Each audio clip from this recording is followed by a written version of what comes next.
അപ്പൊ നമുക്ക് മേഘമൽഹാർ ടീമിനെ ഒന്ന് വിശദമായിട്ട് പരിചയപ്പെടാം. അതിനുവേണ്ടി ഇതിന്റെ നെടുന്തൂണായിട്ടുള്ള രജീഷ് ചേട്ടനെ ഞാൻ വെൽക്കം ചെയ്യുന്നു. ഹായ്. ഹായ്. അപ്പൊ എല്ലാവരും ഒന്ന് പരിചയപ്പെടുത്തും. അതെ അതെ, നമ്മുടെ മേഘമൽഹാർ ടീമിന്റെ നല്ല സ്ട്രോങ് ടീമാണ്. പിന്നെ എല്ലാവരും സംഗീതം പഠിച്ച ആൾക്കാരാണ്. പിന്നെ നമ്മുടെ ഓർക്കസ്ട്രക്കാരൊക്കെ ഏറ്റവും വലിയ വലിയ ഓർക്കസ്ട്ര ടീമിലൊക്കെ വായിച്ച് ബാൻഡുകളിലൊക്കെ വായിച്ച് ഇത്രയും പ്രഗത്ഭരായിട്ടുള്ള കുറച്ച് ആൾക്കാരാണ്. നമുക്ക് ആദ്യം ഓരോരുത്തരായിട്ടൊന്ന് പരിചയപ്പെടാം. ഇത് ബാബുവേട്ടനാണ്, പട്ടാമ്പി കമ്പോസർ വായിക്കുന്നത്. പിന്നെ അനന്തു വയലിൻ വായിക്കുന്ന ആളാണ്. ഹരിയേട്ടൻ പിന്നെ കീബോർഡ് പ്ലേ ചെയ്യുന്ന ആളാണ്. ഒരുപാട് വേദികളിൽ നിറഞ്ഞ സാന്നിധ്യമാണ്. പിന്നെ ഉള്ളത് സഞ്ജയേട്ടനാണ്, മൃദംഗം വായിക്കുന്നത് സഞ്ജയേട്ടനാണ്.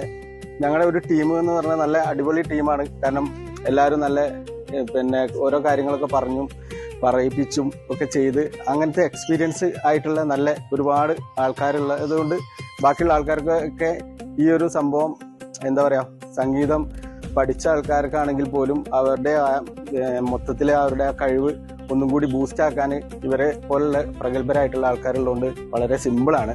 പിന്നെ മേഘമൽഹാർ ടീമിന് ഒരു പ്രത്യേകത കൂടി ഉണ്ട് കേട്ടോ. ഞങ്ങളെല്ലാവരും ഒരു ഫാമിലിയാണ്. എല്ലാവരും പാട്ട് സിംഗേഴ്സും എല്ലാവരും ഞങ്ങളൊരു ഫാമിലിയാണ്. പിന്നെ അടുത്തൊരു കാര്യം, മേഘമൽഹാറിന്റെ ഓണത്തിനോടനുബന്ധിച്ചുള്ള ഞങ്ങളെ ആഘോഷങ്ങളൊക്കെ കഴിഞ്ഞു.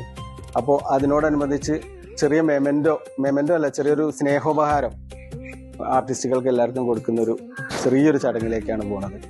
ആദ്യം നമ്മുടെ ബാബുവേട്ടന് പിന്നെ മേഘമൽഹാറിന്റെ വക ഒരു ചെറിയ സ്നേഹോപഹാരം. പിന്നെ താങ്ക് യു. അടുത്തത് നമ്മുടെ അനന്തൂനാണ്, മേഘമൽഹാറിന്റെ ചെറിയൊരു സ്നേഹോപഹാരം. ഹരിയേട്ടന് സ്പെഷ്യൽ ഒരു സ്നേഹോപഹാരം, സ്നേഹവും. സഞ്ജയേട്ടന് ചെറിയൊരു സ്നേഹോപഹാരം. ഇനി നമ്മളെ സിംഗേഴ്സിനെ ഒന്ന് പരിചയപ്പെടാം. അതുപോലെ അവർക്കുള്ള ചെറിയൊരു സ്നേഹോപഹാരം ഓണത്തിന്റെ. അതിലാദ്യം നമ്മുടെ എൻ്റെ സ്വന്തം സിസ്റ്ററാണ് രേഷ്മ. അവളെ ഒന്ന് ക്ഷണിക്കാം.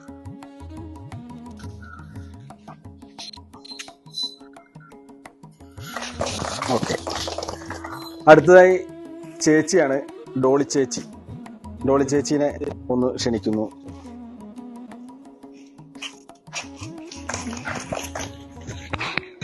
ഓക്കെ. അടുത്ത നമ്മുടെ നന്ദനക്കുട്ടിയാണ്. പിന്നെ ശ്രീജ ചേച്ചിയാണ്, നമ്മുടെ ശ്രീജ ചേച്ചി. ഇത് നമ്മളെ വൈഷ്ണവിയാണ്. അടുത്തത് വരുന്നത് നമ്മളെ നവ്യാണ്, നവ്യ. പിന്നെ ഇതാണ് സരിത, മഞ്ചേരിയുള്ള സരിതയാണ്. പിന്നെ ഇത് നമ്മുടെ ഹരിതയാണ്. പിന്നെ വരുന്നത് ഇത് ഞങ്ങളെ അമ്മുകുട്ടിയാണ്. ഇതാണ് ഞങ്ങളുടെ ടീം മേഘമൽഹാർ. 24 ഷൊർണൂരിൽ വെച്ച് കാണാം. ഓക്കേ അല്ലേ?